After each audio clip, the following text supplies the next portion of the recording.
Hello and welcome back to the Soft Edges podcast. My name is Lucie and I'm here today with my ever so lovely co-host Mayis Lucie.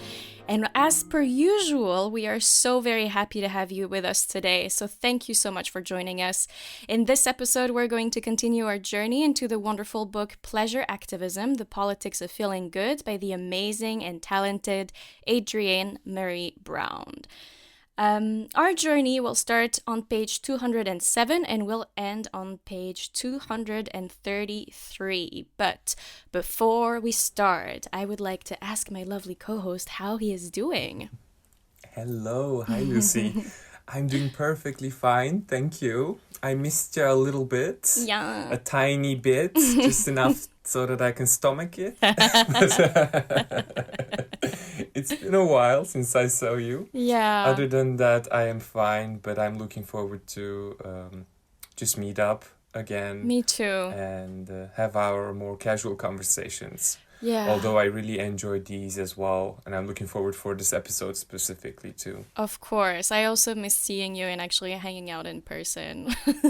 Yeah. At the time we're recording this, our audience might not know, but we are again under new, stricter COVID-19 rules in the Netherlands. That's awesome. Yes. Which means that we now have a curfew from 9 p.m. until 4 a.m. Uh-huh. And we can't have more than one guest at a time per 24-hour period at home. Yep. So it doesn't give us much option to to hang out. And we have been quite careful with these rules and with like how we want to navigate with all of this, right? Definitely. We really wanted to be very attentive for many, many reasons, of course. And recently I was actually talking to someone and he asked me like, how do you cope not having any friends around, any network around that you can socialize with when you need to? And then I said, yeah, well, I have Lucie, because we both know how careful we have been. Yeah. And we both have this trust around this somehow. So, you know, in this isolation, it's been perfect that we live so close by to each other. Oh, yeah. And then we can spend some time together. Yeah, you know, definitely. From time to time. You're literally the only person I see in person in the past Same. in the past months, apart from the person I live with, of course. But Same. because I know that it's the same for you, so I don't mind seeing you. And we literally are 10 minutes away from each other by bike. I know. So zero risk. And the psychological results of only seeing you will come later, of course, and I will send you the bill for that. I'll pay for your therapy sessions, no worries. Thank you, and I will pay for yours. Thank you. And maybe the potential medication your therapist will deem correct to put you on. Sure. Yes. Amazing. Well, let's jump right in. But right before we do so, I would like to issue a gentle general trigger warning, as many of the chapters that we're going to talk about during this episode contain mentions of multiple sensitive and potentially triggering topics. So yeah, just a brief trigger warning before we start discussing potentially harmful content, but I just wanted to give our listeners the option to opt out now of this episode if needed, and if not, you are more than welcome to join us, and I will issue another brief trigger warning before each chapter that contains potentially harmful content, of course. Mm-hmm. All right, let's do it. Mm-hmm. So the first chapter that we are going to discuss is called It's Time to Reclaim Our Skin, an essay by Adrienne Maree Brown. In this first chapter, Brown tells us all about the art and practice of loving our whole, sexy, naked body. She starts by saying that being afraid of getting naked is not an abnormal feeling because, as she says, quote, we are told over and over again by capitalism that our true selves are not good enough, that only the wealthy deserves to be well and receive care, that our bodies are not beautiful because we are disabled or fat or not white or not pleasing to a man, etc., etc., end quote. Through the sensual lens of the act of getting naked, undressing in the realm of sex and intimacy, Brown offers us practices to help us, quote, bring our unapologetic selves into any space where we need to get naked. And so I'd like to go over the few sections that she presents to us. The first one being know your own nakedness. And in this section, Brown talks about her own shame or even aversion to her body. And when she talked about that, I truly felt it as well. I used to feel a similar way. I was so afraid of being naked in a bright light in front of somebody else, particularly in a sexual situation or with a romantic partner even. I also tried to hide the parts of my body I was insecure about constantly. When I was younger, when I was a teenager, my biggest insecurity was my very flat chest. And so I would constantly wear push-up bras that were way too big for my flat chest, day and night. I would sleep with push-up bras on. Like, what the fuck? Yeah. Just in the hopes to give the illusion of fuller breasts, which, you know, it's so sad. I did that for literally months when I was maybe 12 or 13, when most of my girlfriends at the time had fuller breasts. Their bodies were developing a lot faster than mine. And of course, all the boys were obsessed with boobs. Yeah. So knowing my own nakedness is something that I just started practicing in the past 4 to 5 years, I would say. And not gonna lie, I'm still in the process of fully loving my body. I still practice. I'm getting there. I'm determined to get to the beautiful point that Brown mentions when she says, quote, eventually I got to a place of seeing myself whole, in motion, decompartmentalized. Eventually I realized it was a sacred and beautiful body, end quote. Beautiful. What did you think of that first section, Mayis? Beautiful. I mean, I think this entire chapter is really essential reading, you know, all of that. And all of you just mentioned about your own journey with coming in terms with your nakedness. Not only coming in terms, but actually like feeling comfortable and feeling love for that nakedness is a whole process. And it's it is leashed by oppressive systems that we need to dismantle, also personally, not only politically on a grander scale, but personally as well. So I can imagine how difficult it must have been for you during the early years of your teenagehood to have a flatter chest that when you wanted bigger breasts.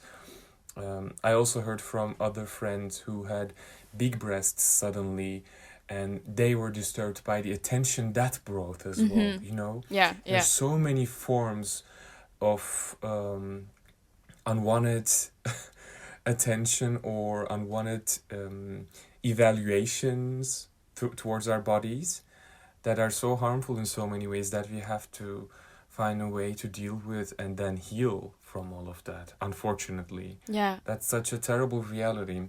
I really appreciate this entire chapter.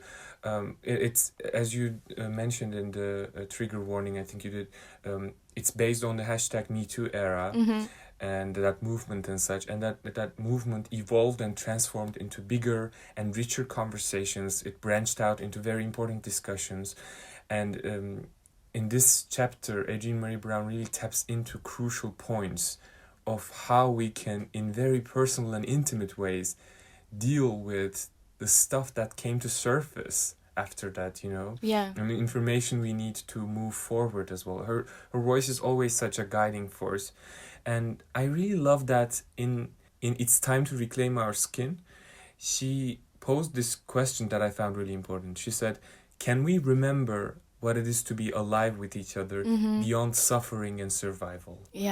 And this question really makes me mourn all that we have lost, you know, all that we have sacrificed unwillingly to capitalism and to its tools of oppression. It just also makes me feel like in some ways it's such a pity that we got our chance for a life on Earth as part of such a consecutively shitty centuries. Oof.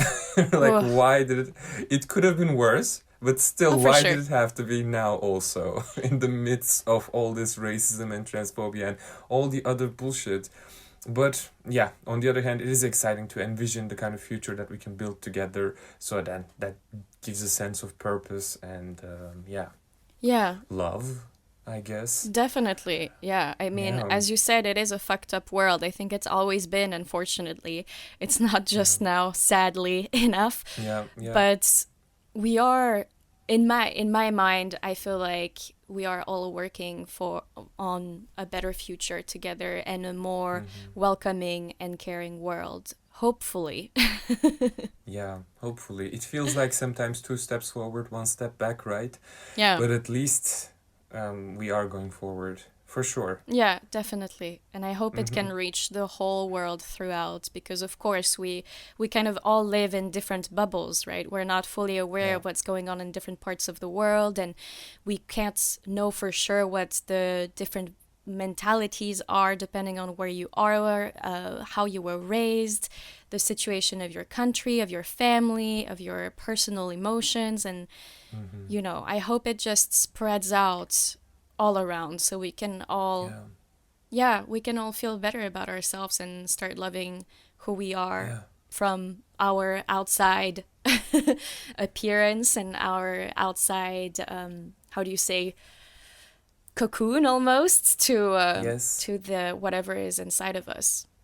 Exactly. And remember what it is to be alive with each other beyond suffering and survival, or redefine Mm-hmm. what it is to be alive with each other Yeah, beyond all of that, right? absolutely. Yeah. Yeah.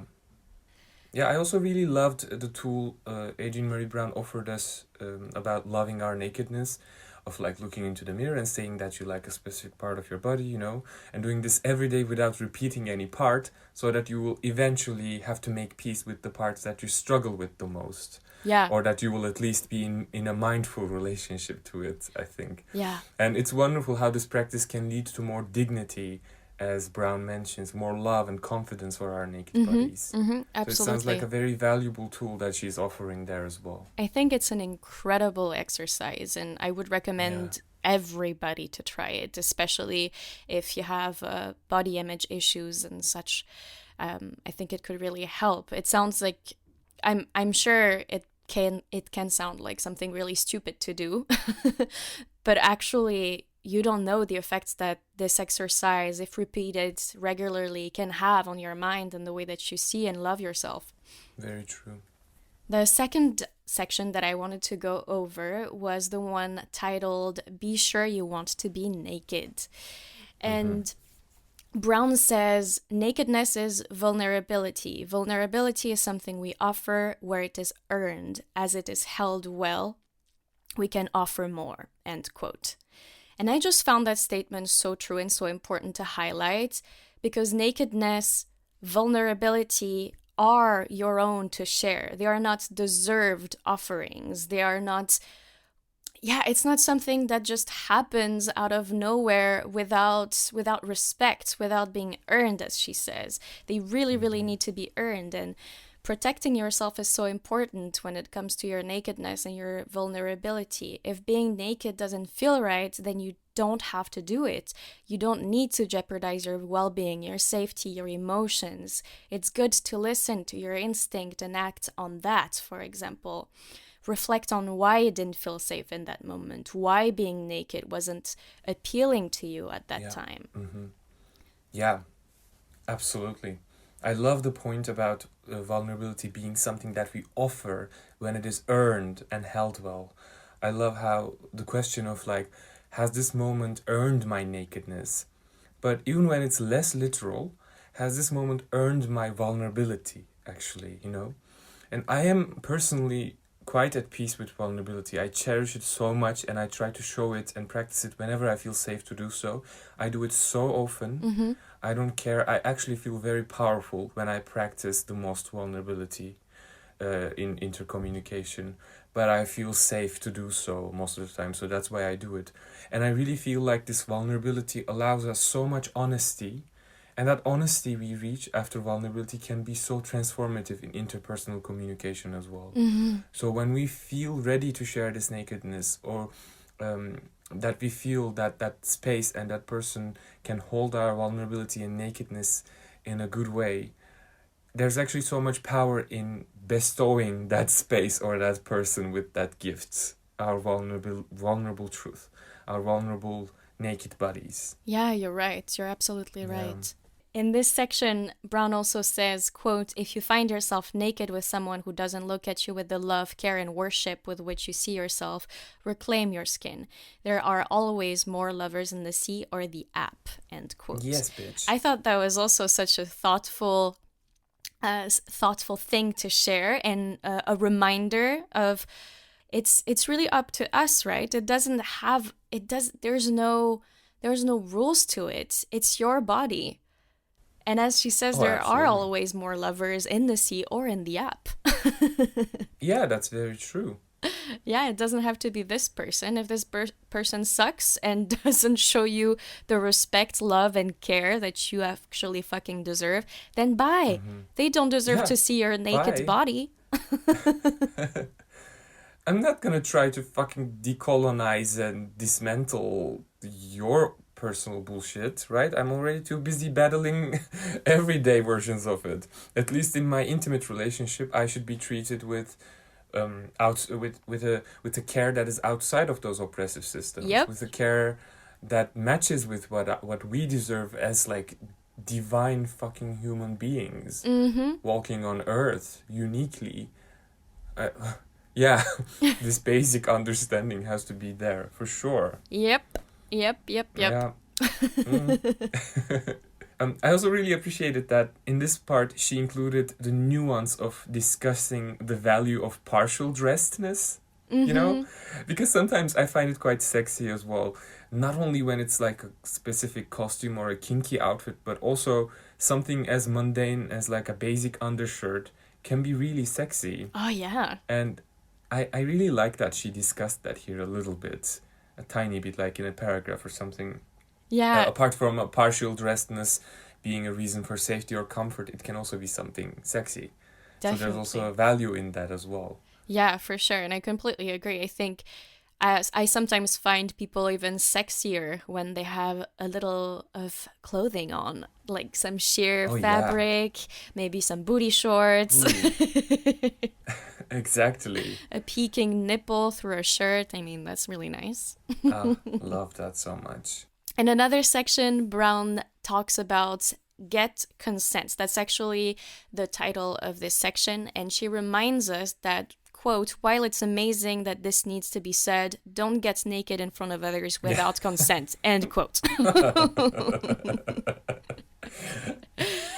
Hello. Just a gentle reminder to everyone out there. Yes. Don't get naked if you didn't get the consent of the person you want to get naked in front of. Just that's a very basic value, by the way. Yes, I know. But, you got to remind it these days. Also, may I add, don't send nudes unless you know the person consented to receive them, by the way. That's exactly the same. Sending nudes is the same as dropping your coat in front of a stranger. Look, there has been so many nudes in my life that I received that would me have been too. appreciated if they asked my consent for sending it. Then I could genuinely enjoy that instead of blocking them, Yeah. Then I could genuinely look at it and be like, oh, okay, so that's what you wanted to share with me, you know what I mean? Yeah. But suddenly receiving a dick pic out of nowhere makes me feel attacked, to say the least, almost. Yeah, it feels almost violating. Yeah, I think it is violating. Yeah, I agree. I think also, just a little tip here, I personally find it much more attractive when I have a little bit of a sneak peek of what's coming by the fact that someone actually asks if I want a nude. Like, yes, would you like to see my naked body? Or, whatever the case may be. I'm in the bath. Would you like to see me? I think that's hot. Yeah. And I would be like, yeah, please, hurry up. Yeah. Follow through. I'm waiting here. I know. And Yeah. in the meantime, you can just grab your lube and your dildo. Exactly. Yeah. Yeah. Absolutely. Come on, let's give each other this basic decency. And I promise you, it might even be sexier than Yeah. just dropping your pants for no reason and out of the blue. But I have something in my mind to complicate this discussion further, like whether to get naked in front of others without consent or not. Once one of my followers on Instagram sent me a message asking my opinion on something within their private life. Apparently, their neighbor in the next building used no curtains and would often be shirtless or naked in his apartment. Oh. And the follower asked me, like, if I think that that's the right of that person or if you should respect the rules of living together in close habitats and put a shirt on. And of course, this discussion calls for more nuance, but I was wondering how to deal with such a thing, right? Yeah. What would your thoughts on this would be? Well, that's indeed a complicated conversation, I think. It's a little bit... It would be a little bit strange to say to someone, Yeah. don't get naked in your own home. Yeah, exactly, right? But at the same time, I do understand where your follower comes from, because it might be disturbing to them. And in that case, would it be correct to ask this person to get curtains? Yeah, I know. Instead Or, of like, to not saying, be don't get naked. naked, maybe say, hey, you can get naked in your home as much as you want. It's your home, But I personally would appreciate it if you put curtains on. I know, but then what if the person says, like, sorry, I want to feel the daylight on my body and walk around in my living room looking at the shadow of my bare body and just dance to the music that I love? It's so complicated, right? Yeah, it's complicated. I don't know. Yeah. I think then just try not to look. Or maybe put curtains on your own windows. I don't know. Yeah, I know. It's just like where to go from that, because then that's like asking that person, like, don't use your window. Yeah. So it's so difficult. But I just feel like, okay, we should have the right to be however we want in our own homes, and we didn't choose to be stacked up in concrete buildings to survive. Yeah, you know? exactly. So close to other people that we didn't choose to live with, actually, by the way. The amount of asshole neighbors I had, seriously. And also being expected to dress or look a certain way in my private space feels a bit too much in that sense also. Yeah, it does feel But then the oppressive. question is, like, if there's a transparent structure, a window without a curtain or something, does that take away from the privateness of that space, That makes the discussion even deeper. Yeah. Or is it the responsibility on the other person who, as an adult, should take care of what they see or don't see, as well as the children in their care or something? It's a very complicated one. Yeah, I mean, for me, in my personal opinion, I don't get offended by naked bodies at all. It's not something that bothers me. If I happen to glance over at the neighbors and my neighbors are naked, I don't even react. I'm just like, all right, Same. I continue going on with my day. It's just a naked body to me. Everybody has a naked body, you know Yeah. what I mean? So it's really not an issue that I relate to. So I find it difficult to come up with a solution and Yeah, something where we can meet halfway. Because to me, I would literally be like, cool, what was I doing? Yeah, exactly. Awesome. I mean, I walk around naked at my place too, and sometimes I don't close the curtains because I'm literally just, okay, I'm getting dressed now, so I'm just I gonna know. grab my stuff in my closet and get dressed, but I'm naked at the view of whoever's looking out of their window at that moment Yeah. for the next 15 seconds. And, Yeah, exactly. well, enjoy the view. I know. I don't want to feel like Big Brother is watching in that 15 seconds. I want to be fucking naked at that 15 seconds, Yeah, and I don't really mind if people see me naked, you know what I mean? It's not something that offends me or, if it happens, it happens. And maybe this neighbor that we're talking about feels the same way. Obviously, Yeah. they just don't mind, and that's also wonderful to be comfortable with your body this way. But again, I do understand that it might be disturbing to other people. Yeah. And in that case, if that's disturbing to you, well, I don't know. Maybe you should get curtains, honestly. I don't know. I don't fucking know. Because if someone came to you, a neighbor, and was like, hey, I saw you naked a few times when you were changing in your bedroom, and I'd like Yeah. you to be mindful and close your curtains when you do that, how would you react? I would feel offended, I must say. I would be a bit pissed, actually. Yeah. I, I would be like, first of all, why are you watching me when I'm naked? It's my home. I'm just dressing up after shower, or just fucking putting the kettle on, you know? I don't have to be like on the way to dressing up, you know? Yeah, yeah. So it's difficult. I guess I would say to that person, all right, then join the revolution. We will dismantle the system that makes us live together when we don't want to extremely high rents, Yeah. packed and stacked in inhumane cement buildings. Let's change this. Then I can like move to a society where nakedness is not such an issue, and I have my larger and bigger own space, blah blah, you know what I mean? I feel like the solution to this crisis is much deeper.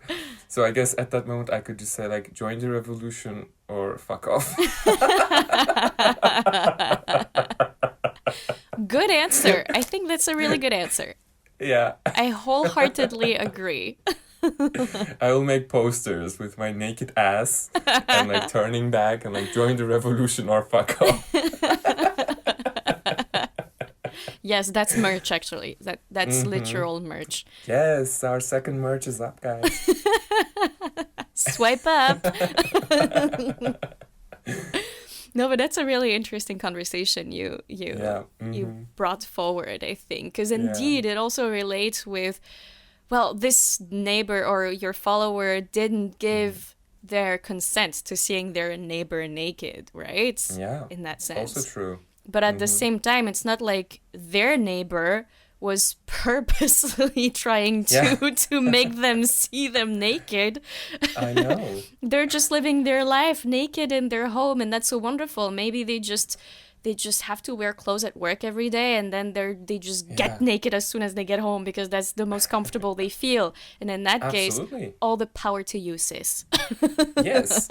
Brown herself said in one of these texts that we just talked about that she is finding it hard to put on clothes these days, you know? She enjoys being naked so much. Yeah, with her exactly. body. I think the point is just don't get naked in an aggressive manner.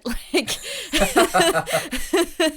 you don't need to be putting your body purposely and against their will in front of people. But if you just do it at home and your neighbors peek accidentally, well, so be it. They better enjoy the view. Yes, exactly. Thank me later. And send them the bill. Yes. But actually, this is a great segue for the very last section that I wanted to talk about. Which I wanted to start by reading this wonderful quote by Brown, which says, "Your miraculous body is a gift to you and a gift to those who get to see it and be with it." End quote. Yes. There you fucking go. Listen to Adrienne Mary Brown.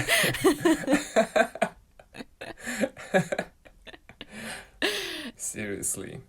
We are divine bodies walking around alive together at the moment. Yeah. You know, sometimes I get that realization and I'm suddenly like so feeling so many emotions about that. Suddenly like, oh my God, yeah, indeed, like all these people that I love are just like divine spirits in these bodies, and they're just alive with me, communicating with me.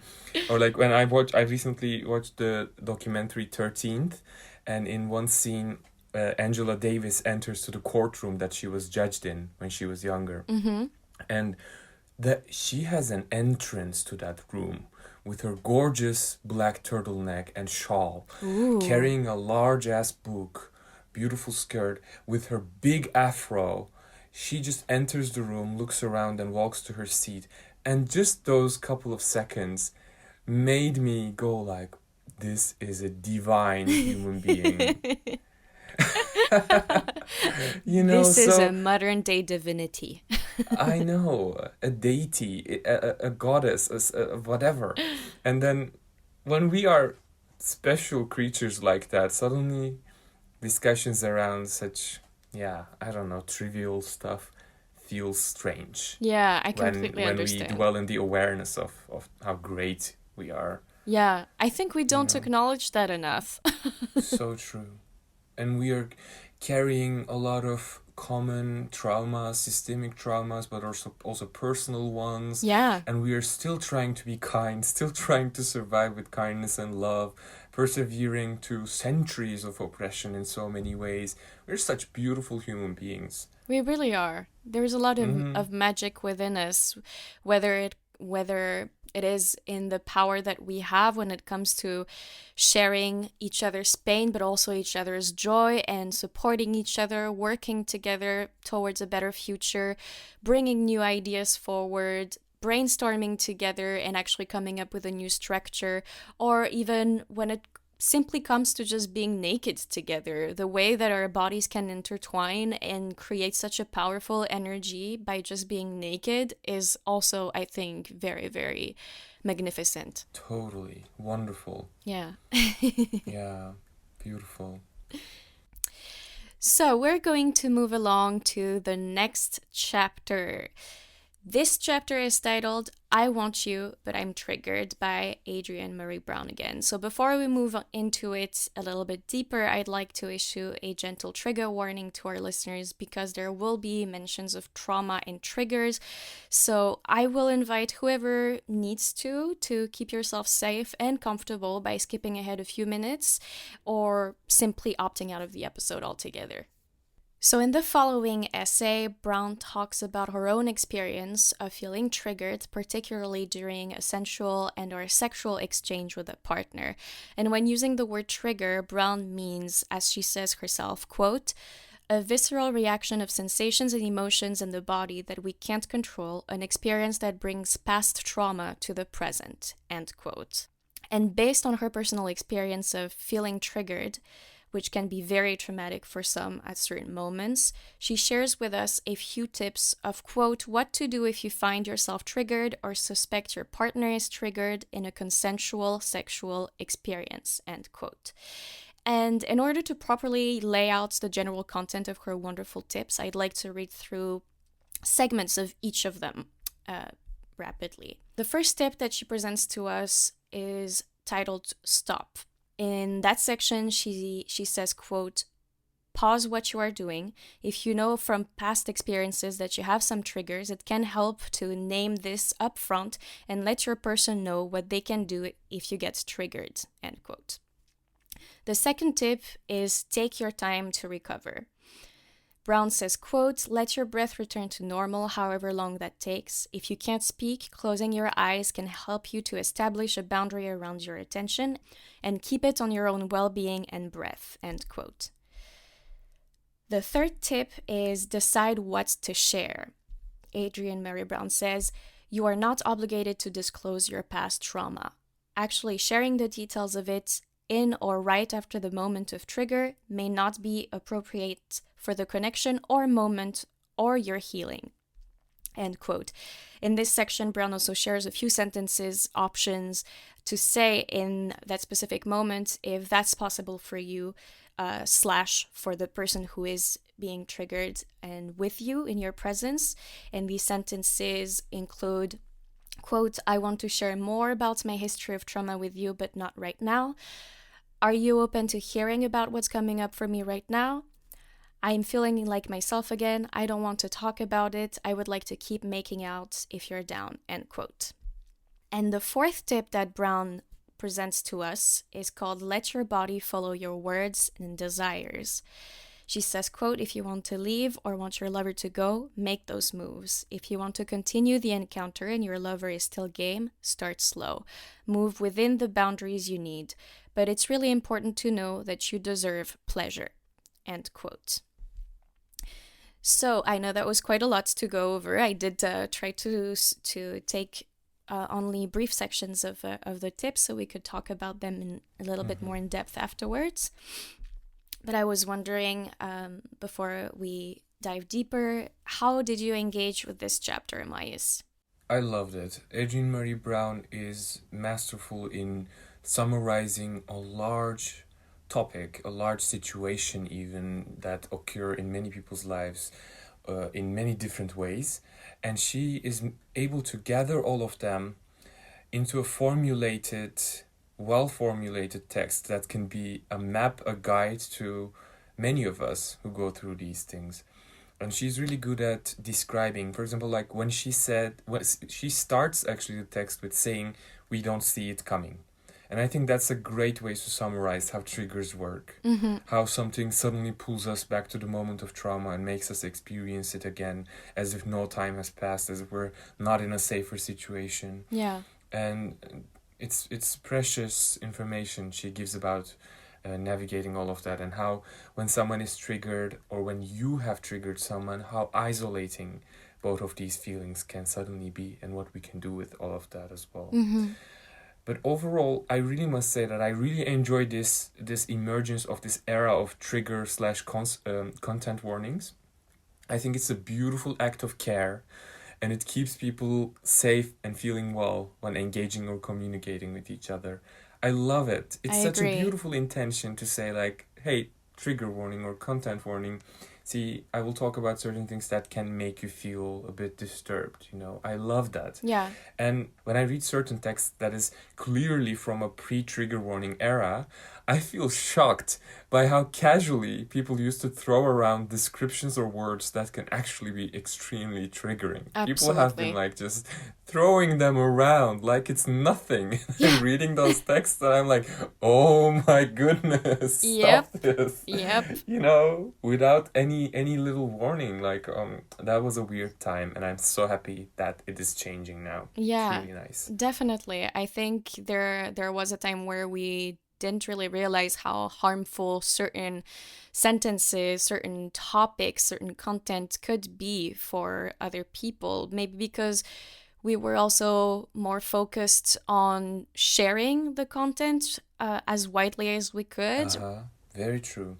Also, privilege was at play. Yeah. You know, and we also know much more about trauma and the ways it manifests itself, right? Mm-hmm. For sure. So all of that accumulation brought about this wonderful thing called trigger or content warning. Yeah. Which I love so much. Definitely. I love it too. I think it's really important. I also think Brown's tips are very thoughtful, very mindful, and careful and caring. And I believe they're really well detailed and applicable, which is pretty amazing.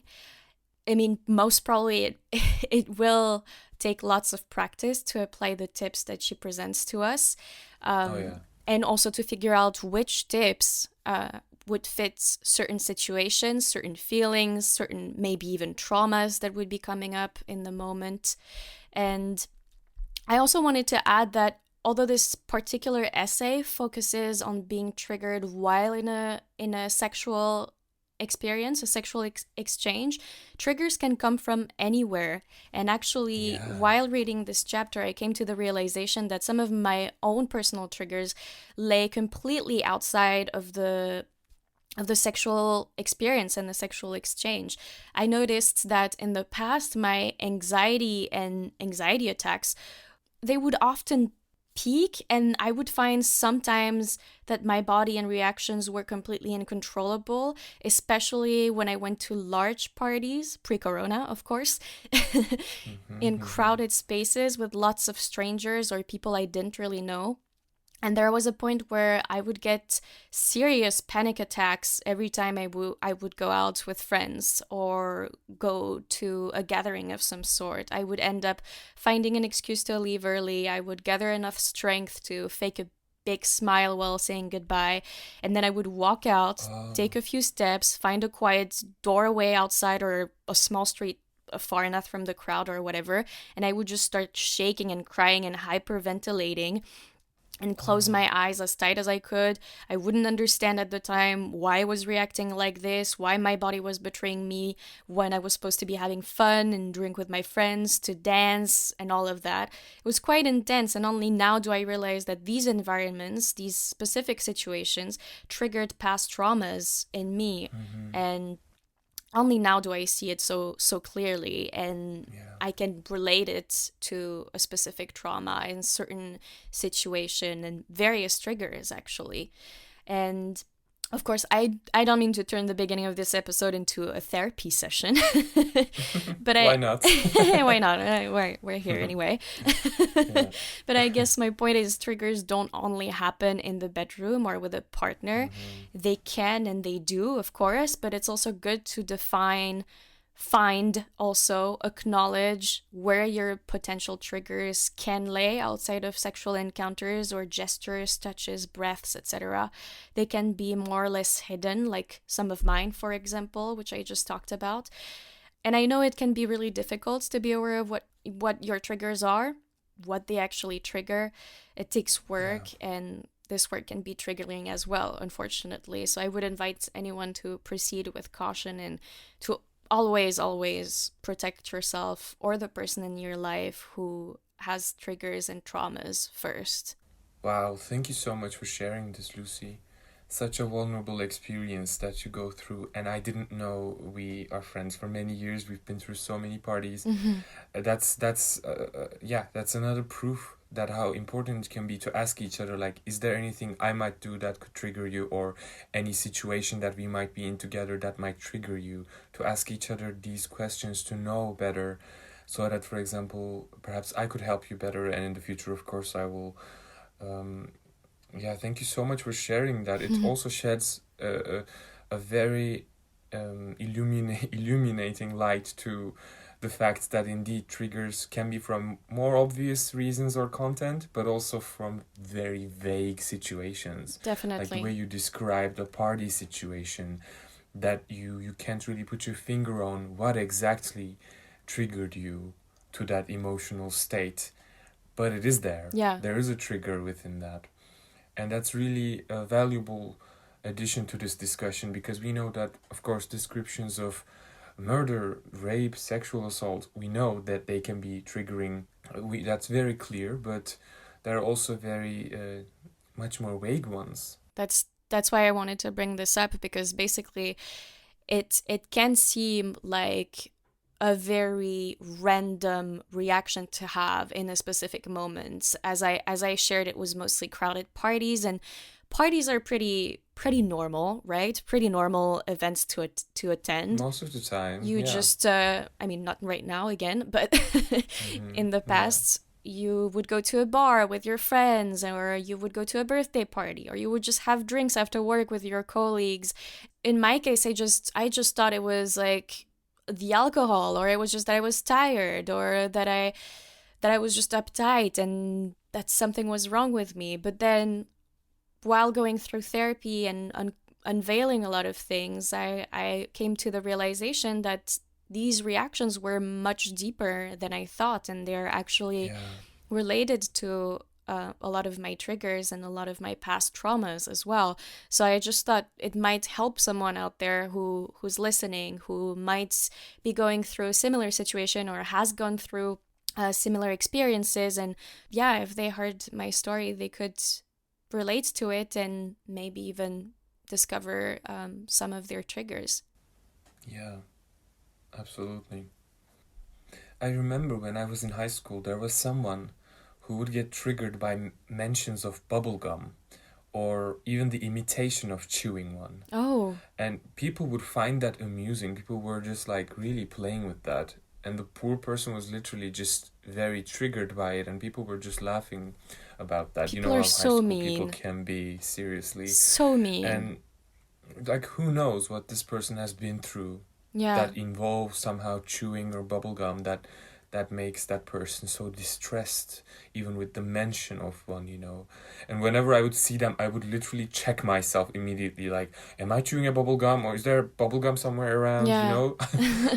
to just it doesn't help if I also join even the people who question it, not people who find it amusing, but like people who are like, but why, like Yeah. it's just a bubble gum, like why are you like that? That's No, not if the person helpful. is like that, it's period. I mean, you're a high school kid, you're not going to fucking solve a person's deep trauma.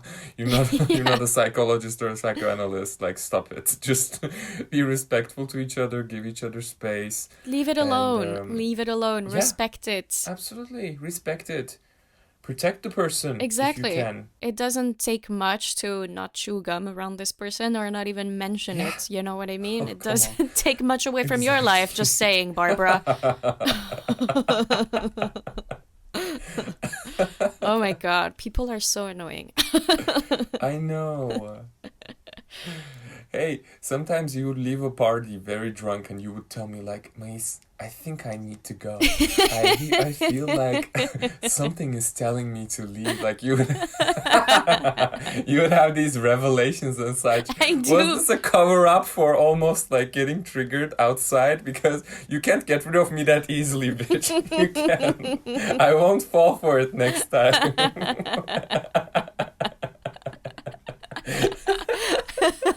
Exposed. No, but that's so true because it's so funny the way that I say it too. I'm so dramatic in those moments. I'm just Yes, like, you are. the angel spoke to me and I need to go home. The angel Gabriel just appeared and told me, bitch, you need to go. So strange, but it must be because that's rather recent in the past couple of years. So it must be some kind of layer of protection that my brain put in place after Yeah, yeah. being triggered too many times, and then my brain realized, I okay, this know. bitch is still gonna go to parties. She doesn't get it. I need to like send her angels, Some demons. literal demons and angels, to tell her go home, ho. It's time to go home. If you Oh, stay 15 minutes longer, you're gonna have a panic attack. Go home. exactly. I Oh, love my brain. yeah. Would you like to say anything else about this wonderful chapter? I was just thinking, what do I do when I get triggered? But when I get mildly triggered, I should say, when I get mildly triggered, I kindly ask to stop the discussion. Mm-hmm. Tell the person like, please, let's stop. I can't argue anymore or discuss this anymore. I can't. Or I try to remind myself that I'm safe and okay. Yeah. I'm not. I'm not the same person. I'm not. It's not the same time. It's a different time. Time has passed. I grew up, I healed, blah blah. I try to remind myself of these things. I try to breathe deeply and focus on that and get comfortable with my body.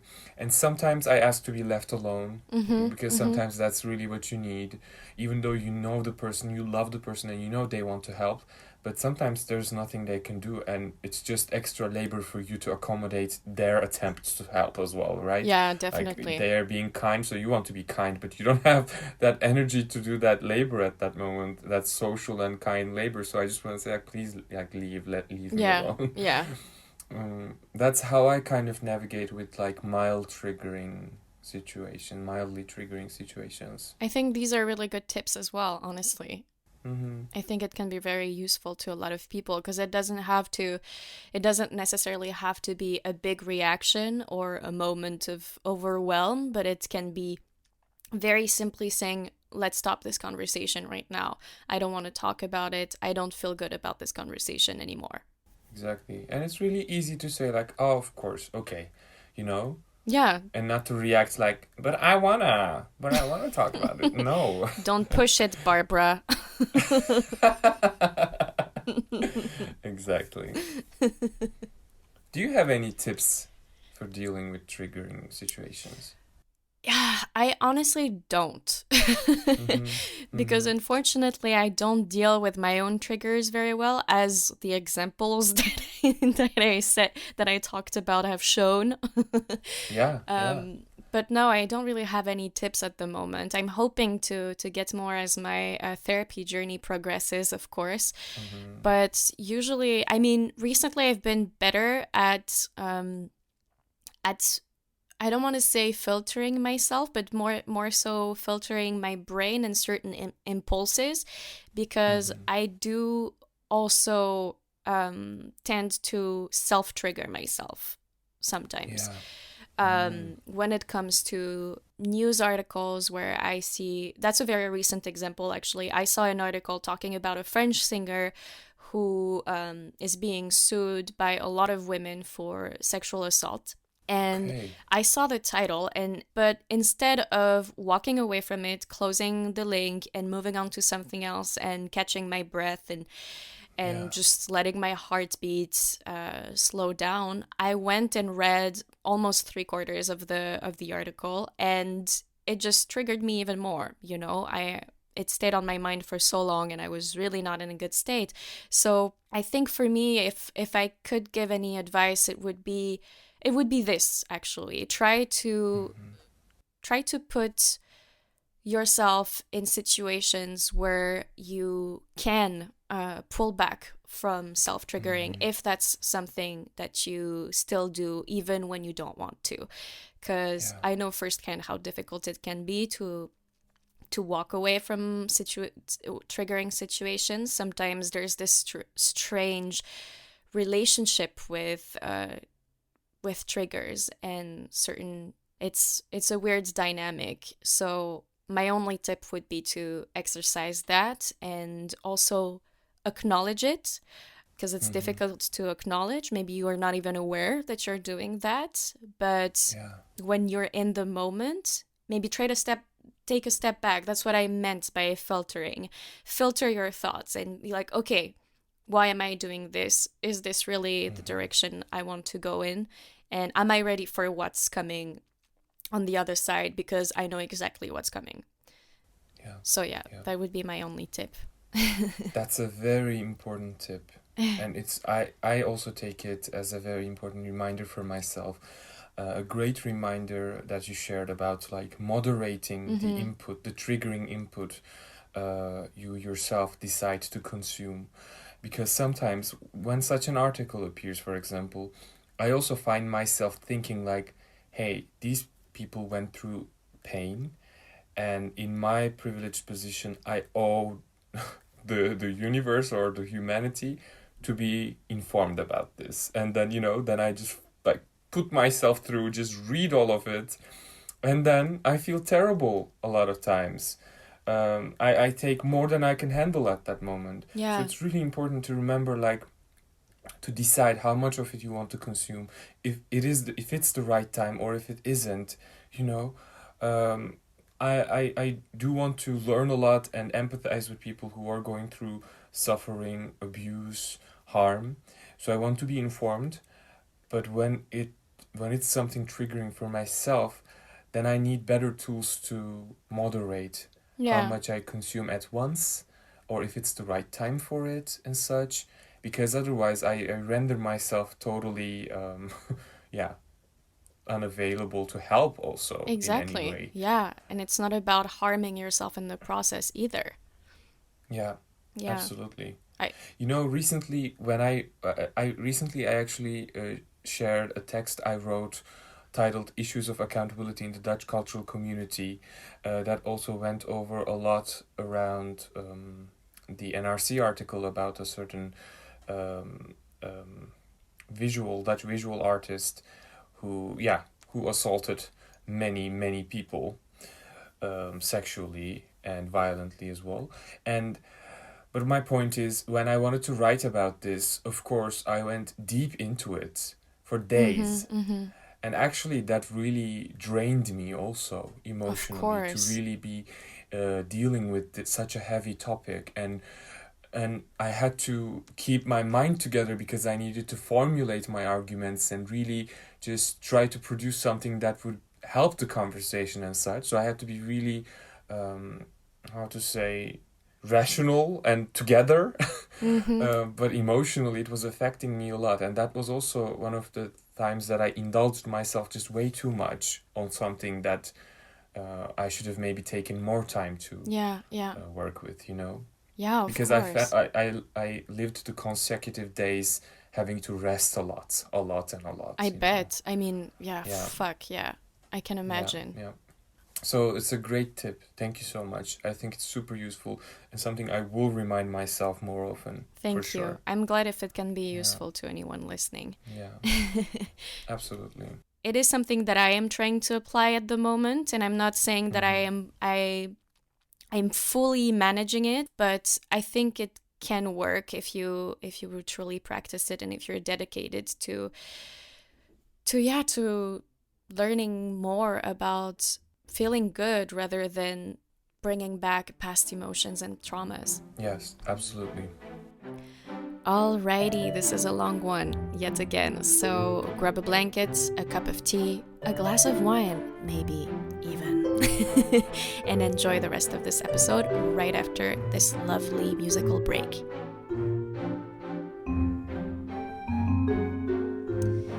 So, we are going to move along to the next chapter of this episode, which is titled Strategic Celibacy.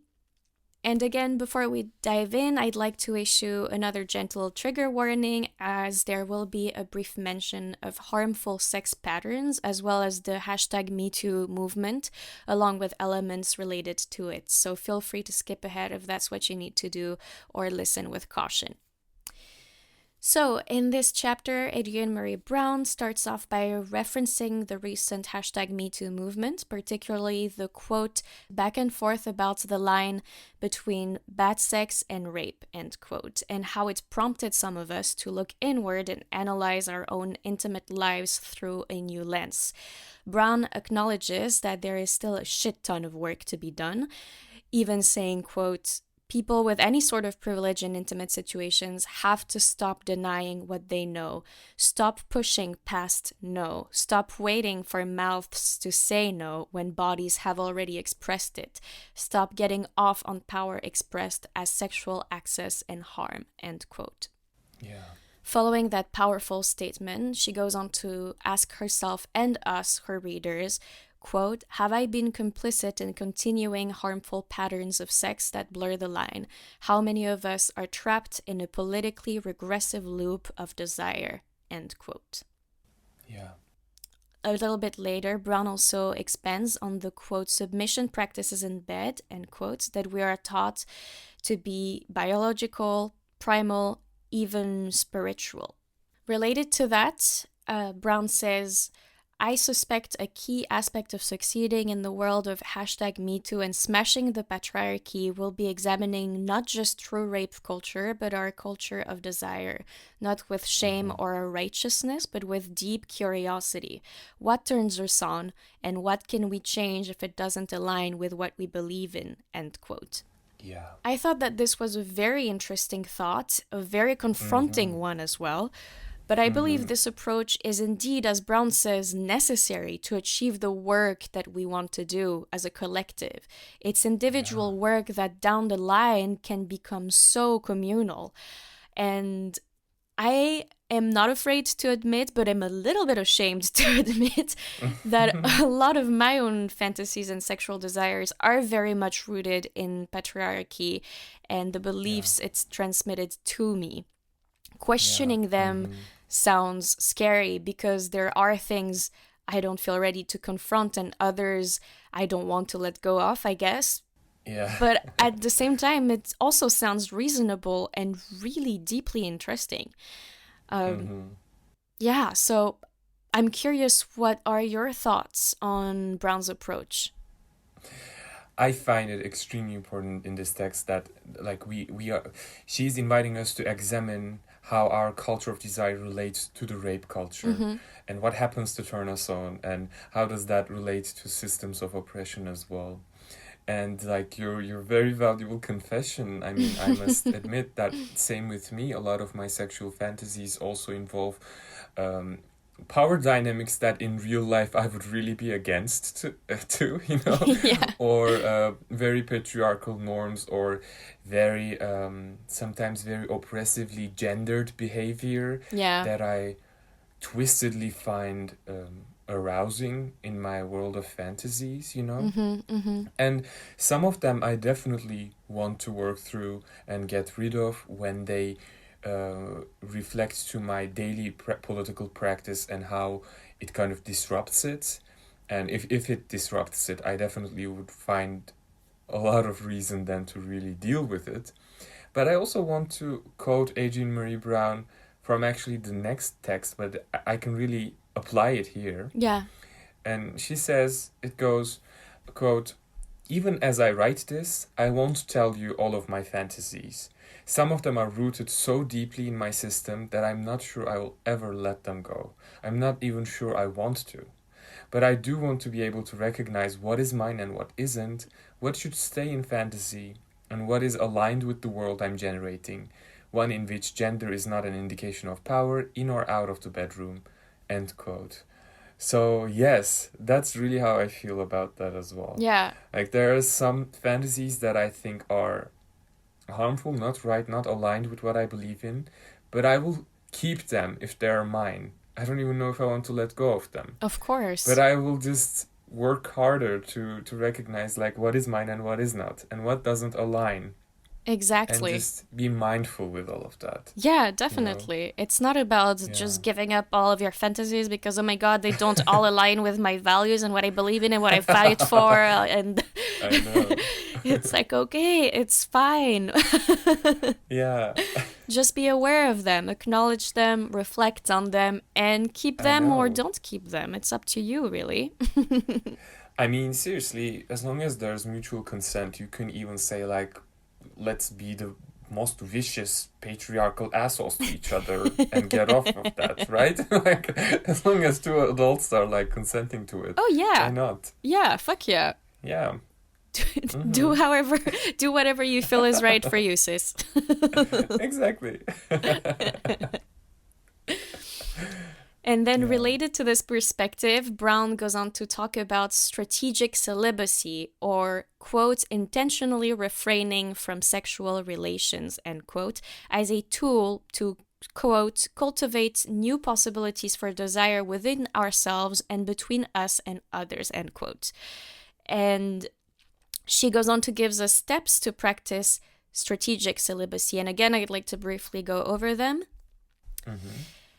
The first one is why. Get clear on why you might need an intentional period of celibacy. Are you regularly engaged in sex that hurts, that is confusing, that your body isn't saying an ecstatic yes to?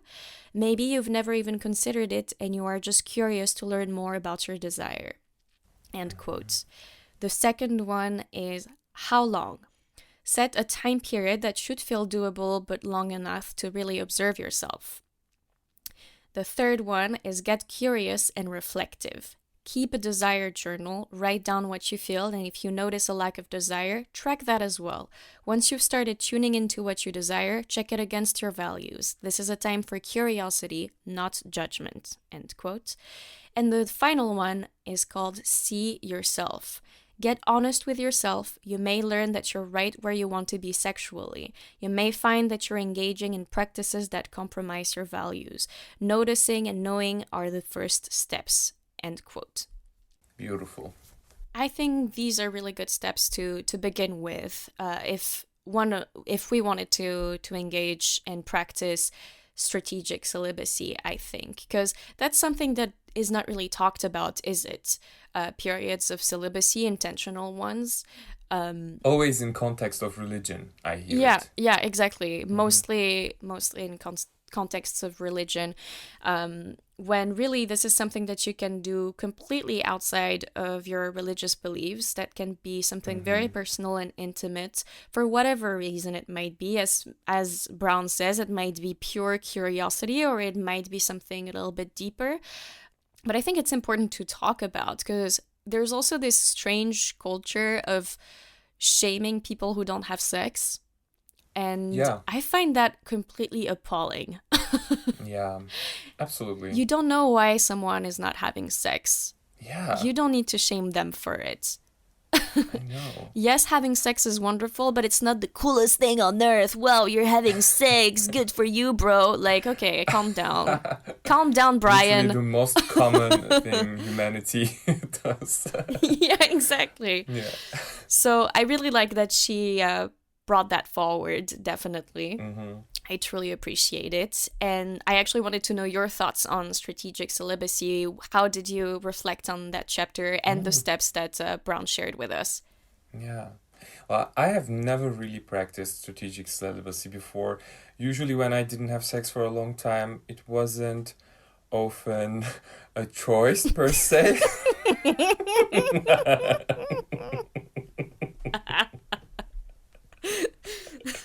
There has been periods of months that I didn't engage sexually with someone else, but sometimes I did consciously practice not watching porn for masturbation. Yeah. And that was wonderful, because then my desires really became more vivid. Really? And my fantasies became more detailed. Yeah, more like visible in my head, like almost more tangible. That's so interesting. These fantasies and these people that I have in my mind. And I think I returned to porn for how easy it is and how quicker it can be sometimes. Yeah, It's we're like we're gonna fast talk food about of that in a few chapters. ejaculation. Exactly. But my best masturbation pleasure is always when I use my fantasies and not porn. So that's for sure and certain. But yeah, I think she gave a great guideline to us to practice this. And well, I might as well just give it a go. Well, you're at it. Just give it a go.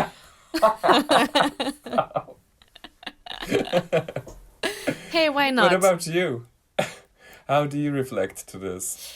Yeah, to this practice? I mean, as I said, I definitely believe it can be beneficial, especially when connected to the recalibrating or analysis of our desires and fantasies in relation to patriarchy and the alignment of our desires and fantasies with what we truly believe in, our core values and such.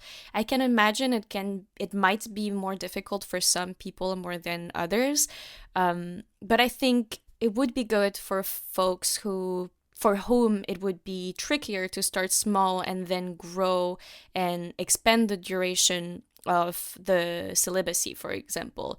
I did practice intentional celibacy for a long time, years actually, but not for the same reasons mentioned in this chapter.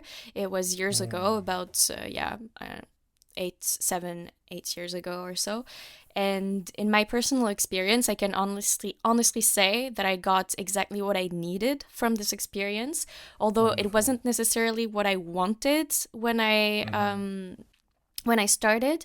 I didn't do it out of pure enthusiasm, but I did it because I knew I truly needed it in order to create this space of safety and reflection and freedom and self-exploration after a while. So for me, it was more about reconnecting to myself. And in that case, yes, I 100% believe in this practice. And I really appreciate the tips that Brown shared with us should we want to try it ourselves in the future. Wonderful. Super encouraging. Yeah. Thank you. Yeah, definitely. Amazing. So, if you want to engage with it, you can always ask me for tips. Yes, lovely. Hey, I also loved the idea of keeping a desire journal. I think it sounds amazing. Yeah, me It's too. a suggestion from Adrienne Marie Brown. I actually might do that, because a log of my desires and fantasies, it just sounds wonderful. And then I can have a more intentional decision on which of them I want to experience in real life, and then how can I achieve that, Yes. Yeah. I think it would be so Wow. interesting to log all of our desires and their fluctuations as Yes, well. Because I'm sure, even exactly. personally, as someone who has a menstrual cycle, I'm very curious about how my desires fluctuate depending on where in my menstrual cycle I am and how my hormones are acting and if they influence my desires as well. They probably That's do. quite exciting. They probably do, Yeah. honestly. Well, that's an amazing study. That's wonderful. Yeah, it's a I great love thing that. to have, and if we can Yeah. keep it up for years, it would be such an interesting Yeah. thing to look back on and analyze. Absolutely. Yeah. And sometimes when we decide to do that, we can let our partners take a little peek on that book and then see if they have something to offer. Hi, hello, honey. Would you like to take a look at my desire book? Yeah. I would be highlighting the most important ones with green neon pen. I would send them a spreadsheet. You already know that. Yeah.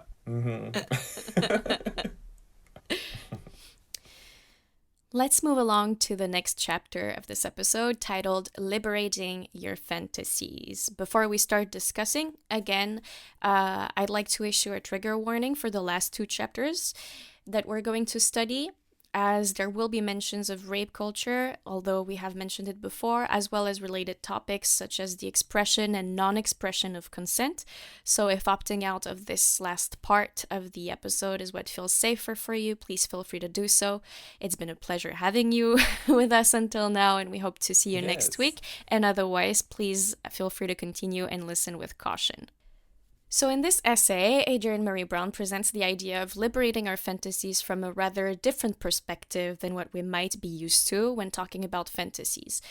What Brown talks about is true liberation, which begins with identifying where/in what our fantasies and desires are rooted in, so that we can liberate our sensual and sexual fantasies and desires from what I like to call the puppeteers, such as patriarchy, white supremacy, and capitalism, just to name a few.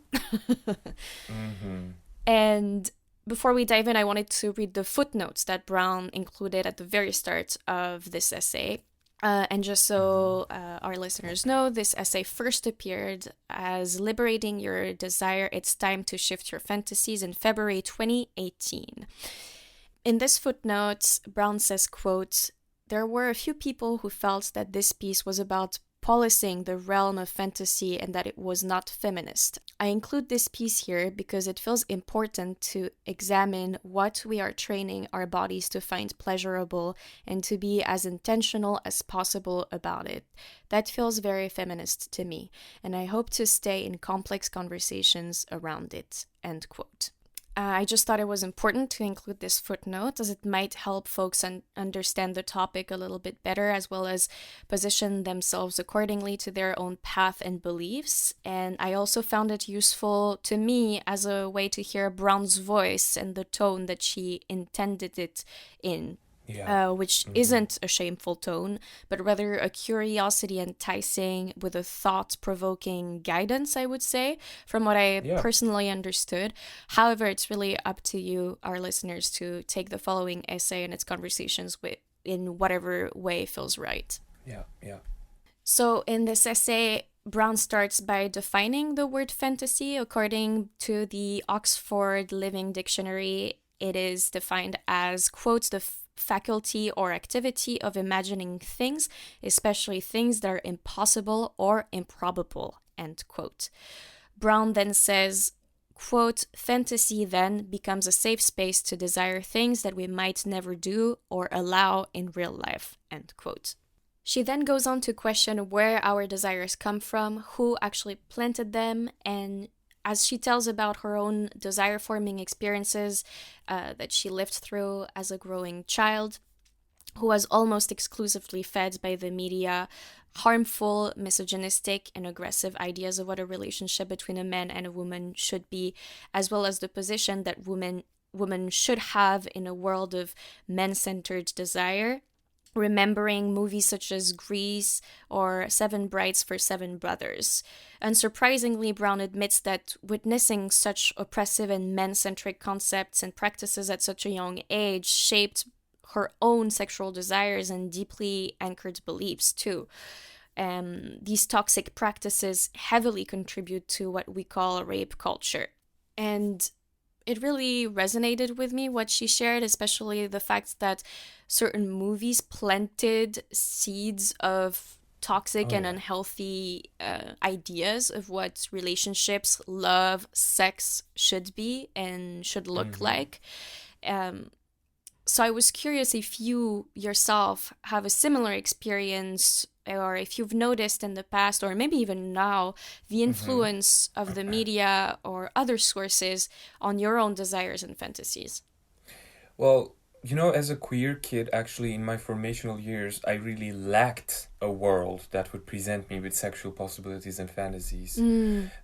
Especially straight cis men have a total different experience in that, because although very toxic and riddled with rape culture imagery, they have an entire media and content that is catering to the formation of their sexuality and fantasies. I didn't have that. our societies encourage cis straight men to have all kinds of sexual experiences and fantasies. Everything is catering to that. And as a queer kid, I missed that kind of guidance or abundance of possibilities. And a lot of it was on me to create from fragmented pieces that I would find here and there, you know, because of course there were gay icons, but they weren't presented as gay icons. Yeah. Like Ricky Martin was in many ways was this very flamboyant pop singer, sexy and such, but he was actually catering to straight women, right? Yeah, he definitely. was this pop icon. Or the band Blue, which when I was a child I loved the boy band Blue, and I was one of those who stand Duncan actually. And they also were catered as like four straight guys talking about women all the time, but then Ricky Martin and Duncan both came out years and years later.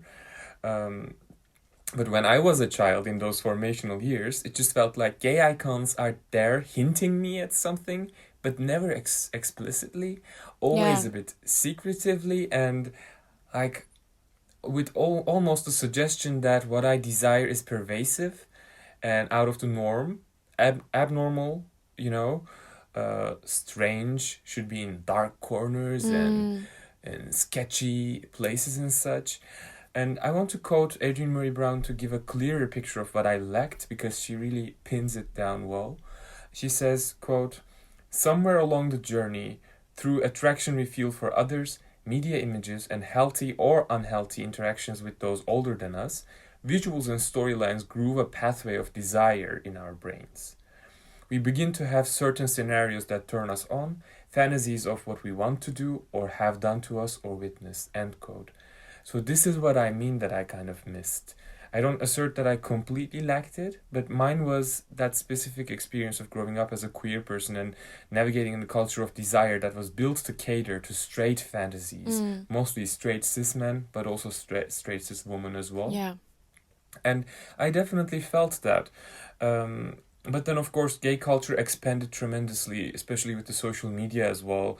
And a lot of pop stars, gay icons really dominated this narrative, to the point we brought it that, like, drag queens became mainstream, thanks to RuPaul's Drag Race, I guess, and all the efforts of all the queens that were involved in it. Yeah. And nowadays, especially in social media and Instagram, the gay culture is showing its one of the most oppressive and difficult faces, which is like all these guys with their gym bodies, totally fit, and something that not everyone can achieve for many reasons. Yeah. And they almost hold a standard that says, like, if you don't look like this, fuck you, you know. So then what does it do with our desires? Like, okay, I find this person sexy or this person hot, but then I also feel kind of oppression or attack towards what I am and how I am or something, because it is there. It is systematic and it is there. So it's still really twisted. So it wasn't like in the past it didn't exist and now it came in a very liberating way. It didn't. It came with a very oppressive way. Similar to rape culture, similar to ableism. It includes ableism, white supremacy, you know, fat phobia. So it's riddled with all the toxic shit that straight cis fantasies and culture of desire contains too. Yeah. So girl, I don't know. It's all so much. It's I don't so even know much. what I was going to, It's a lot, but wow, yeah. Yeah. I mean, you're so Yeah. right. Everything that you said is very, very spot on, unfortunately. Yeah. Sadly enough, but yeah. Yeah. Yeah, it's... But the problem is, like, straight people receive these tools, even though they are toxic and tools of rape culture, to interact with each other. You know, it's in their system, it's built in. But as queer people, no, the system didn't build in tools that would cater to our fantasies and sexual world. No, I mean, we don't that's have for the sure. tools. As you said, Yeah. your gay icons weren't even allowed to say that they were gay. You know what I mean? Exactly. They were forced to cater to a certain audience because it was more marketable.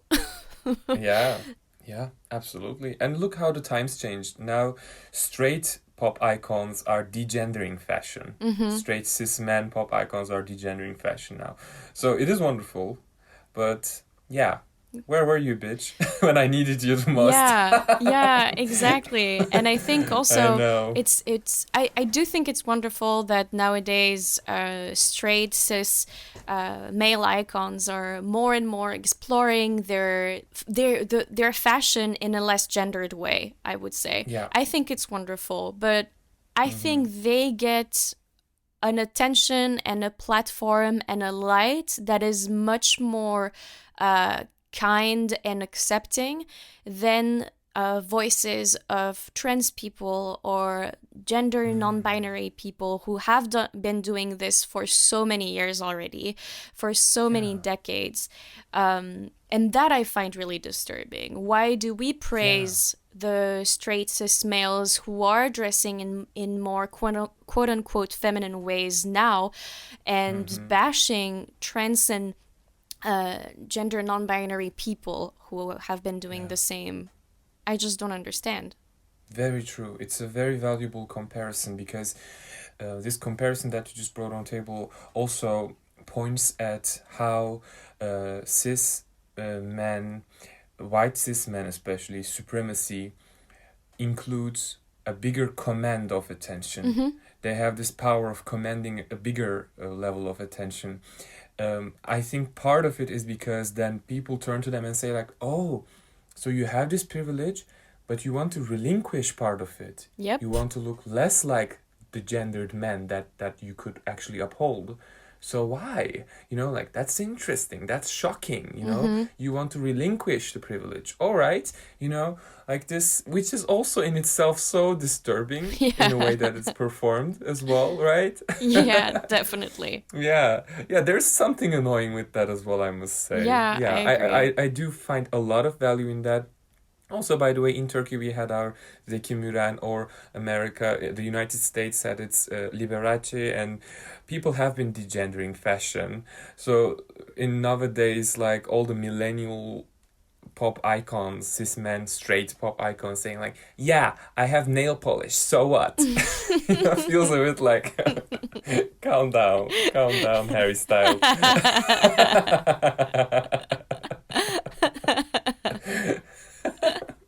No, but it is valuable. It is valuable. No, I believe it's beautiful. it's super valuable, and I think it's great. And for example, Harry Styles, of course, like he should do whatever the fuck he wants, and he looks so beautiful in whatever he wears, honestly. And I was very disturbed by the comments of this woman who said bring back masculine men or something like that when she saw the cover of the magazine on which he was photographed and wearing a dress or something. And I was like, okay, girl, like this is really not what you should be saying. Well, I know. Actually, she should leave masculinity alone. Yeah. Masculinity is something else. It shouldn't be hijacked by gender toxic norms. Masculinity is something beautiful that men and women can perform. Exactly. Anyone, non-binary people can perform. It's not just wearing certain jeans that are made for men's body or something, or whatever top that he was wearing, Yeah. But just to say that, of course, it's great to have these types of examples nowadays for younger people who might find themselves in a situation where they don't dare to do the same thing in their personal lives, but then they see this famous person doing it, and maybe it gives them the energy and the strength to do it themselves, and that's super great. But I still believe that we should shine a light on the people who have been doing it for so long and who have been completely destroyed by the public because of their practices, of which practices was just being themselves, period. Yeah, exactly.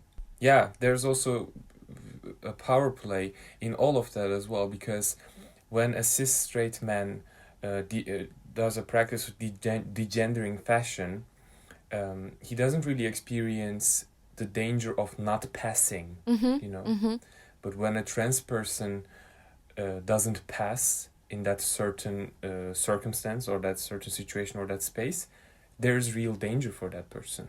you know? Yeah. So there's also the risk that they're taking is very different. Yeah, for sure. Very good point. So to go back to the chapter we were talking about, Brown continues and says, quote, "Our much defended rape culture is fed by fantasies of incest, rape, coercion, boundary transgression, force, transaction, and scenarios where the masculine wields power over the feminine," end quote, while, quote, "the culture of repression, often rooted in religious spaces, focuses its fantasies on purity, innocence, virginity, monogamy, and youth," end quote.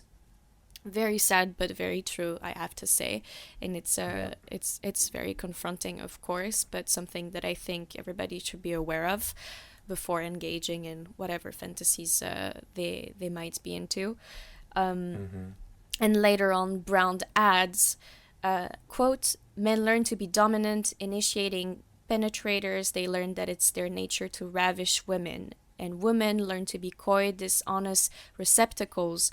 We're taught to say no until the last moment, and then say nothing but yes, or say nothing and mean yes," end quote.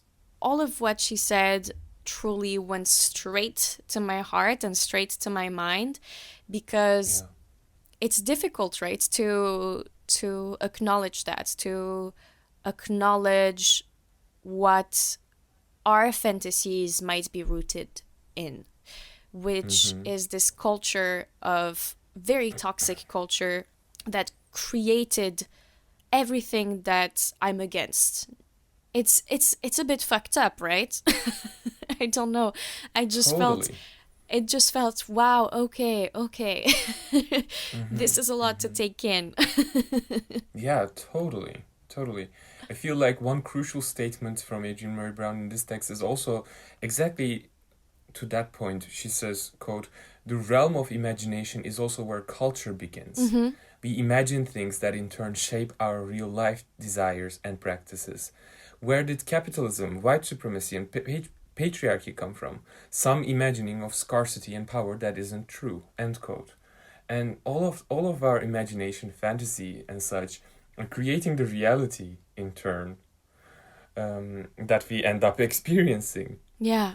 So yeah, there's such a huge importance in working through that. Exactly, and it's a strange dynamic to realize we might have within us, I think, because of course, for example, in my personal experience, I don't think I was fully aware of how far back my fantasies were rooted. And by how far back, I mean so far that it's even outside of myself. So far that it happened before I was born. Oh.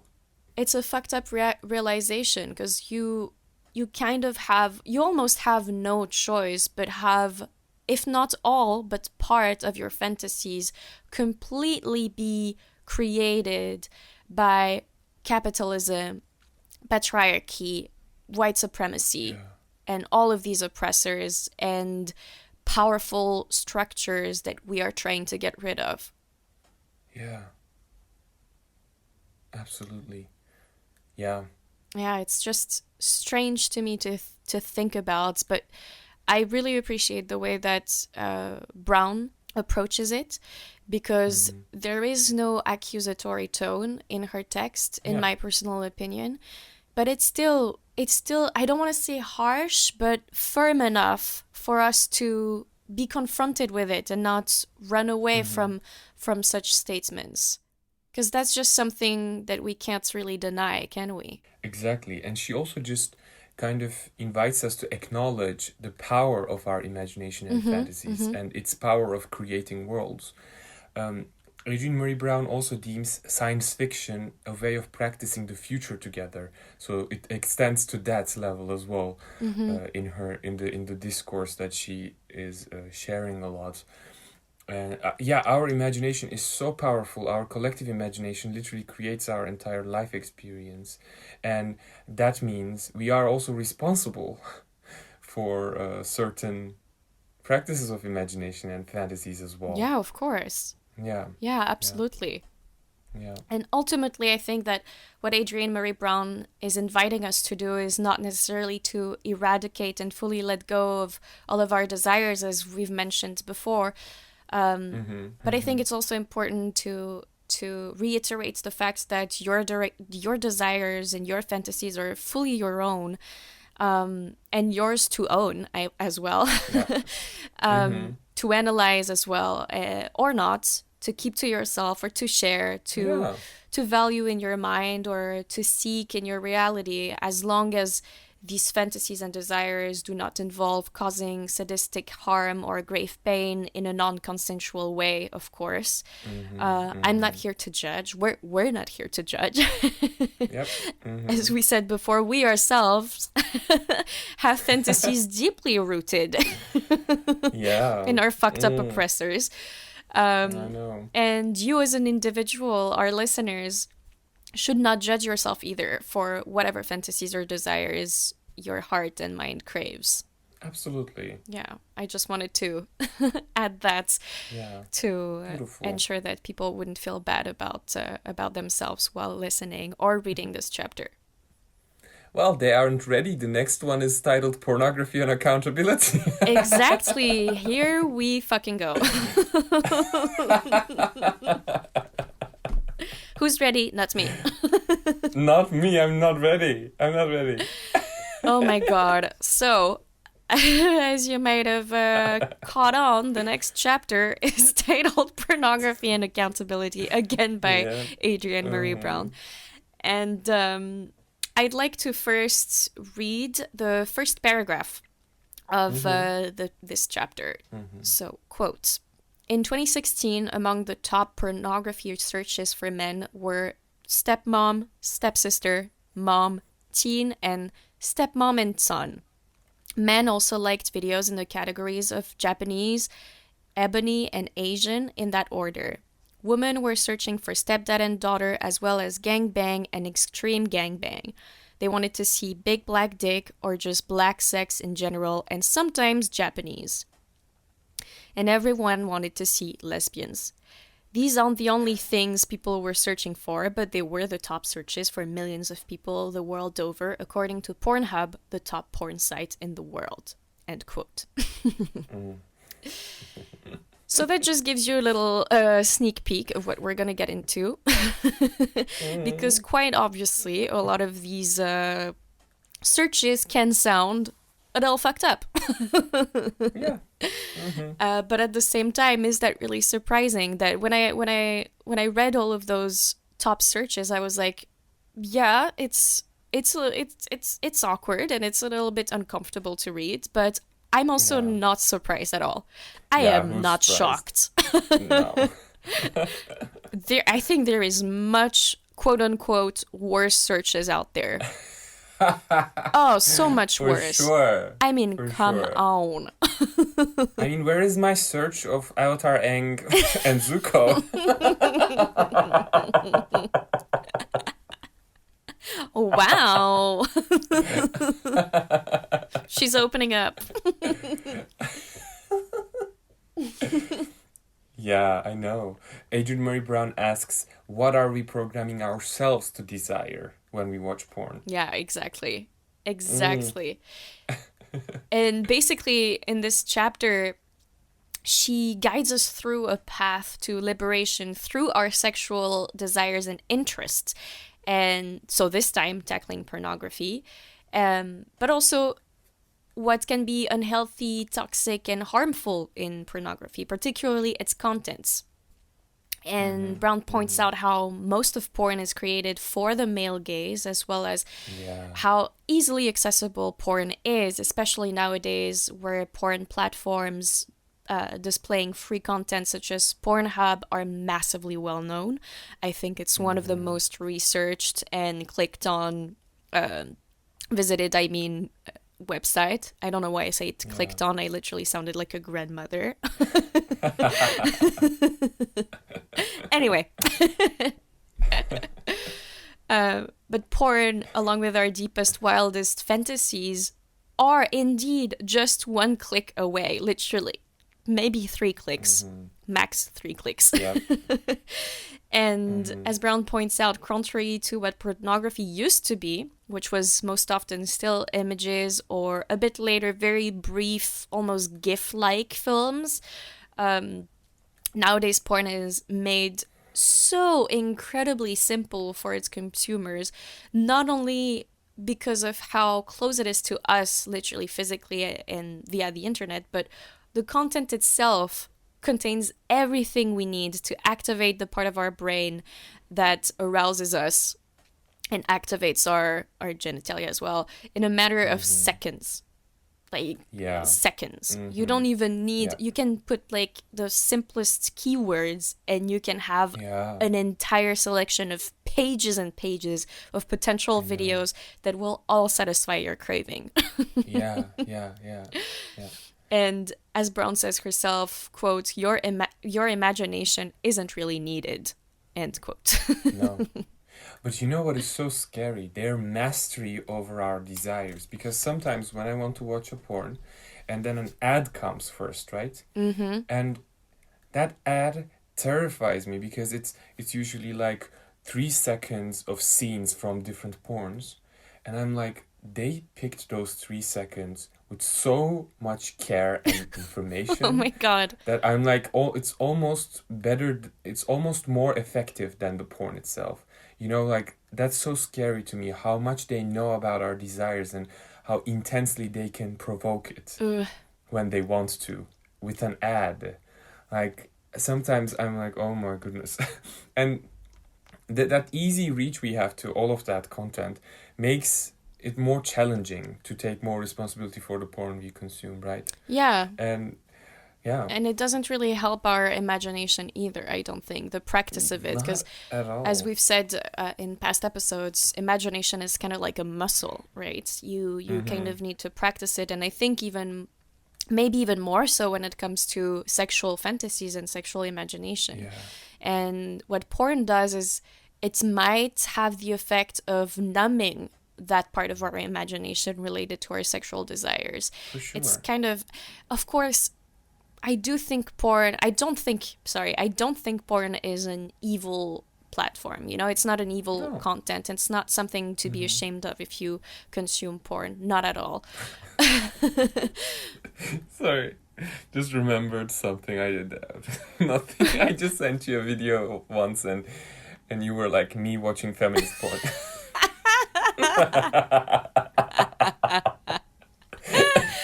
Literally, I get distracted by the storyline. Sorry, I interrupted. No worry. But anyway, I'm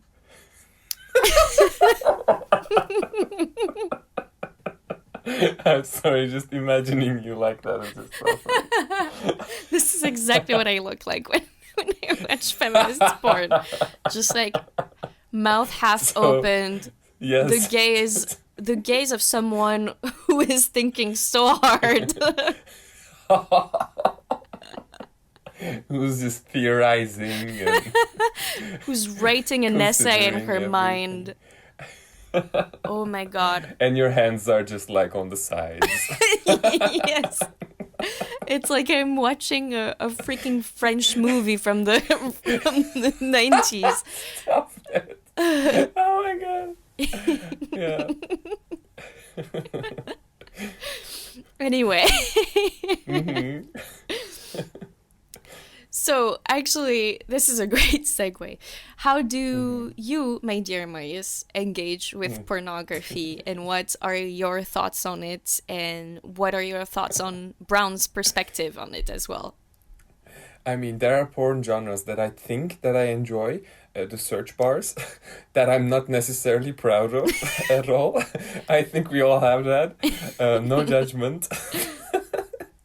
And it is actually not our fault also that we desire certain problematic situations and dynamics that extend their reach to harm in our communities, you know. It's not our fault. It's also, a lot of it is constructed, for sure. And I love how Agent Mary Brown reminds us of a choice. She says, quote, "Ideally, porn is a spark for and an extension of a vibrant sexual imagination.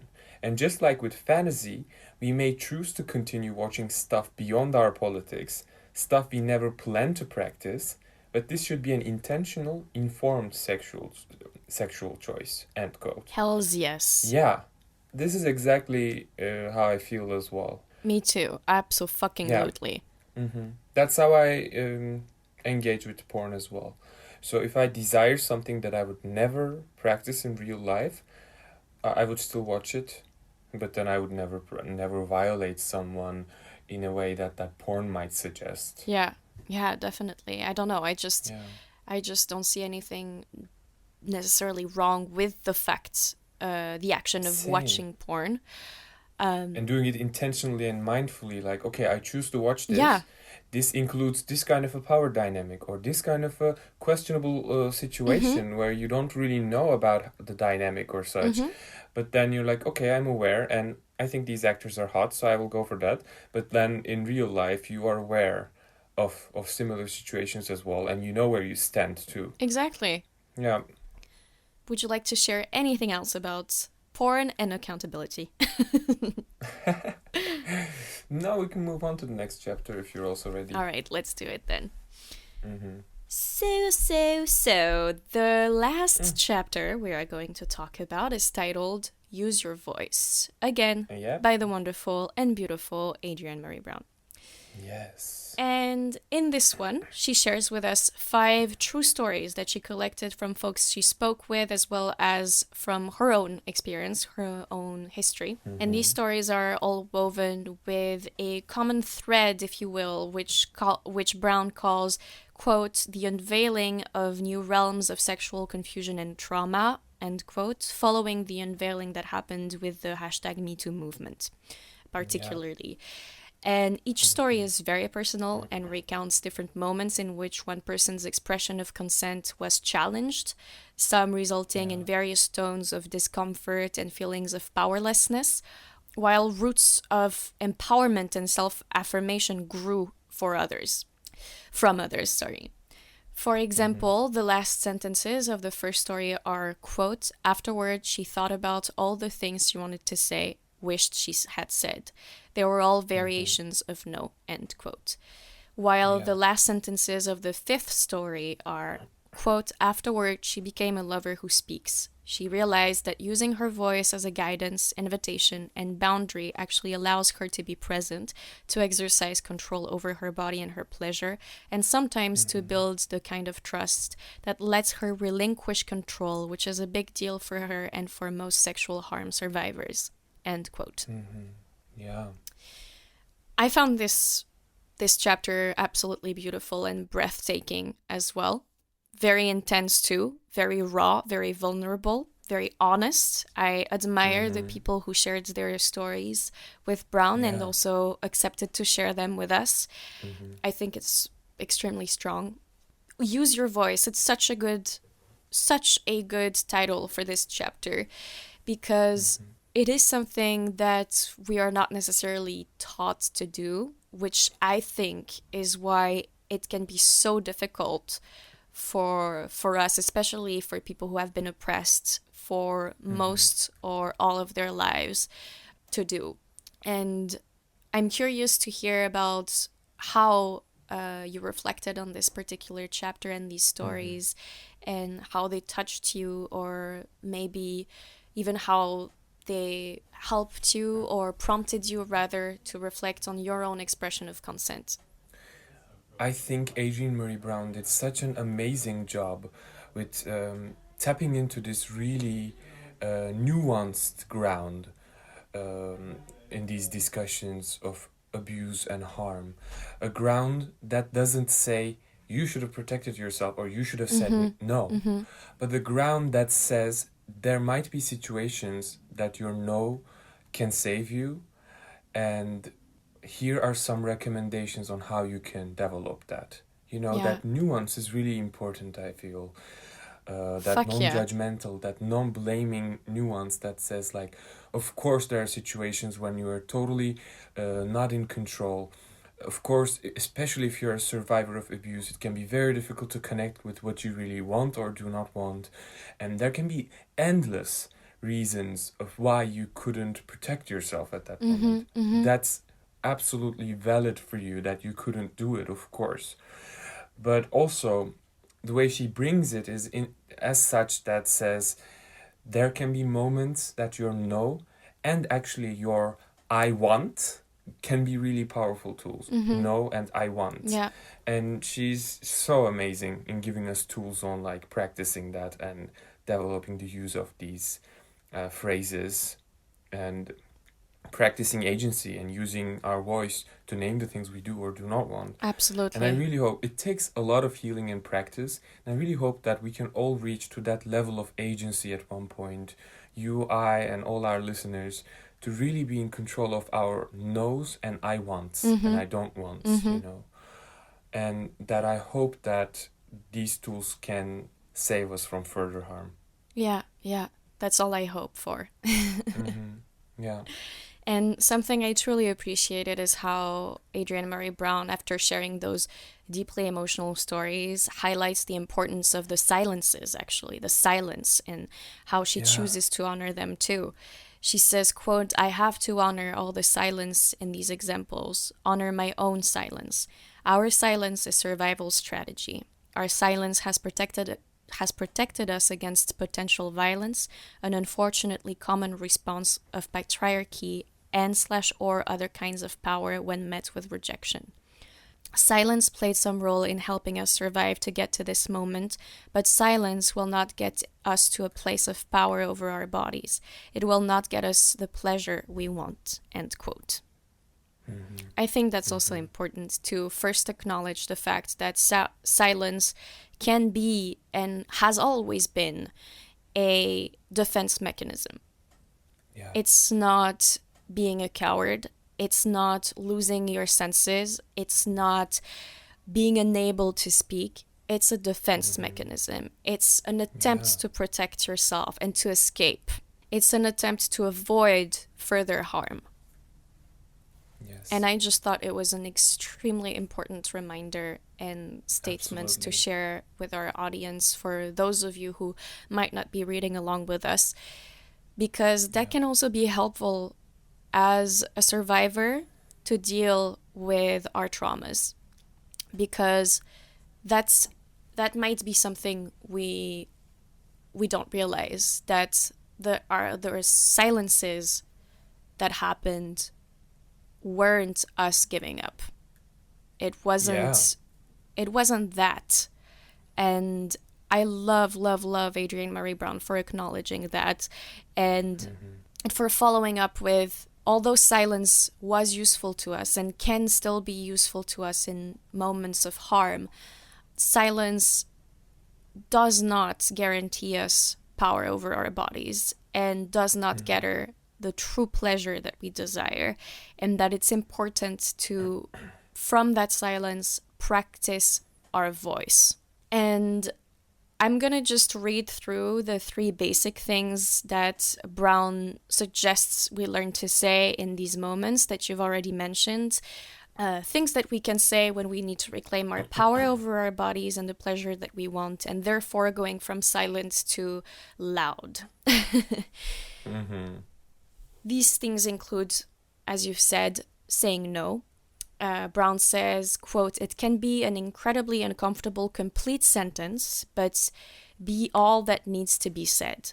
We must remember that our socialized aversion to no, particularly in capitalist countries, is strategic for those who aim to hold power over us. If we are made to feel uncomfortable saying no, then we will say yes to anyone and anything that tries to sell us shit.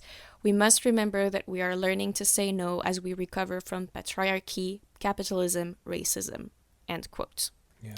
The second thing she suggests we learn to say is "not now." She says, quote, "This is not the time. Maybe I'll want sex in the future, but not right now. I'm not sure why, but not now," end quote. These are simple sentences that we can practice saying.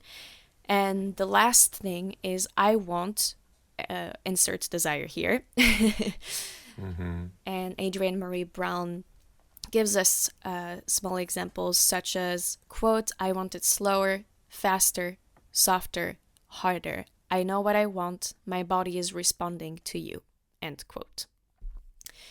I agree with you, and I do think that these very basic sentences, these very basic words are incredibly important for us to have in our vocabulary and for us to practice saying out loud in various situations where we need to express our consent. This consent, by the way, might not need to be expressed necessarily only in sexual or sensual bedroom situations. Yes, exactly. It can be in any situation. It can be saying no to something as simple as seeing a friend on a day where we need alone time. It can be saying no to an offer of a job or labor of any sort. Yeah, a labor that is asked of you. Exactly.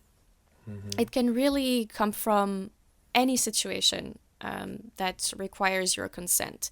Especially, I think it's particularly important to remember those sentences whenever we have that feeling or that knot in our chest that pops up when something is presented to us, asked from us, offered to us too. And not necessarily with words, by the way. It can be body language, it can be looks, it can be a breath, it can be... Yeah, so I think I just wanted to add that to underline this this little addition. Beautiful. Thank you. Of course. Yeah, I wanted also to share another quote from Brown. She says, quote, "Part of liberating our desires from the rape culture and patriarchy we're swimming in is reclaiming our right to communicate." End quote. Yeah. Yeah. Hell to the fuck to the yes. Yep.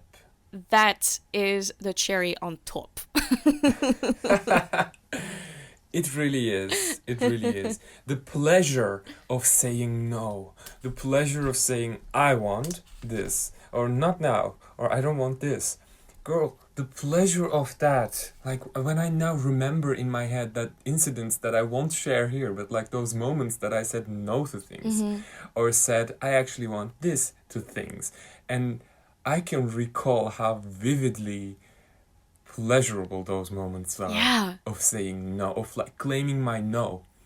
And then by saying no, you're opening up a different portal for that communication to move through, right? And the person in that communication with you will have to either comply and go into that portal or just recommend something else that just keeps you with your agency on that table, keeps you with your wonderful will, your wonderful desire, your free will.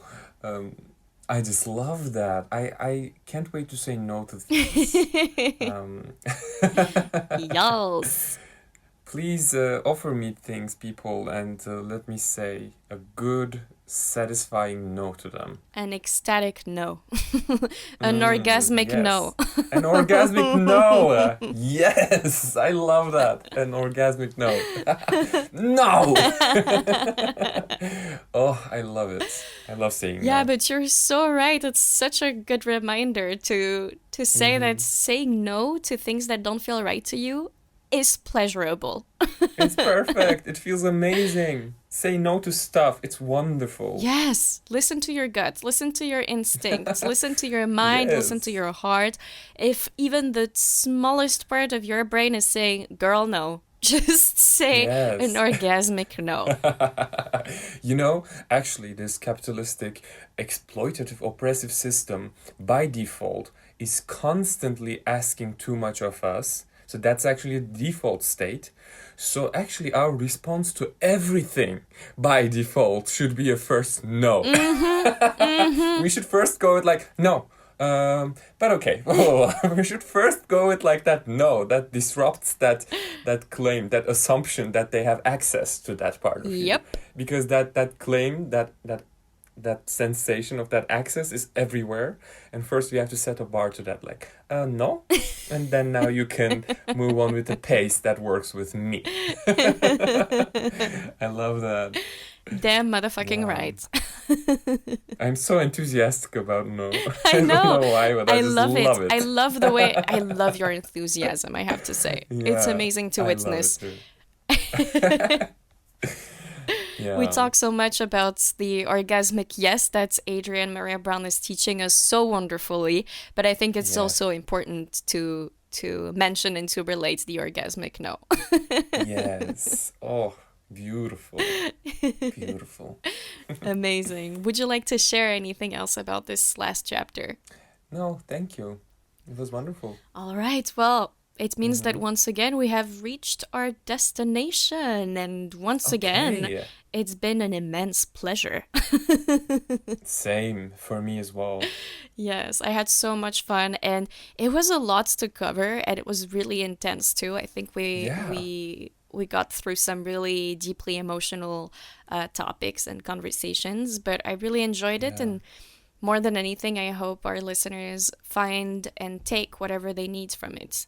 I hope so too. It was wonderful for me as well. I didn't expect this episode to be this long, but I think it was a beautiful conversation. Yeah, me too. I think so too. Yeah. Mm-hmm. Well, thank you Loved it. so much, Mayis, for joining me again Thank you. and for talking to me. Mm-hmm. Yeah, you should thank for that. But only a thank won't do. Compensate. You need to further compensate. Definitely. Mm-hmm. Well, we would like to thank our wonderful audience for joining us again today. We hope you had fun. We hope that you unveiled some parts of yourself you didn't expect. Yeah. And we hope Mm. that if you're not already reading along with us, that this episode encouraged you to grab the book and read it yourself. Yes, If you grab can. it. Mhm. There's also an audiobook available now, by Oh, the way. really? That's so cool. Oh my God, that's so Mhm. cool. I'm gonna listen to it as well. Yes. Awesome. Wonderful. Anyway, in the meantime, we wish you all a lot of love and a lot of pleasure, of course, and we will see you Yeah. next week on Sunday. Yes. See you. Bye. Bye-bye. Well, that was a rather intense and emotional conversation today. It was raw, to say the least, but I hope that these conversations sparked some healthy questioning and maybe even a sense of comfort or relief for at least some of you listening to us today.